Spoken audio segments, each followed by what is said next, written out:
CPM സംസ്ഥാന committee Vellappally നടേശനെ തള്ളിയതിനു തൊട്ടുപിന്നാലെ വെള്ളാപ്പള്ളിക്കെതിരെ രൂക്ഷ വിമർശനവുമായി പി ജയരാജൻ. നടേശൻ രണ്ട് തോണിയിൽ കാലുവെക്കുന്നയാളെന്ന് ജയരാജൻ. ബഹുമുഖ വേഷമാണ് വെള്ളാപ്പള്ളിക്കെന്നും വിമർശനം.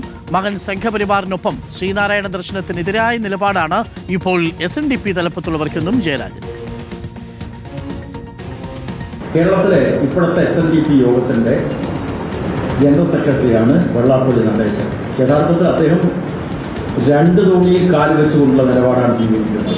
അദ്ദേഹം SNDPയുടെ ജനറൽ സെക്രട്ടറി. പിന്നെയോ നവോത്ഥാന സമിതിയുടെ, കേരളത്തിലെ അന്നത്തെ ഗവൺമെന്റ് രൂപീകരിച്ച നവോത്ഥാന സമിതിയുടെ നായകസ്ഥാനത്ത് വരിക.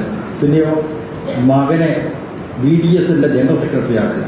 ആ BDS ആരുടെ കൂടിയ സംഘപരിവാർ ശക്തികൾക്കൊപ്പം അദ്ദേഹത്തിന്റെ ഭാര്യ പ്രീതി നടേശൻ BJP സ്ഥാനാർത്ഥികളെ വെള്ളം പൂശാൻ വേണ്ടി നടത്തുന്നു.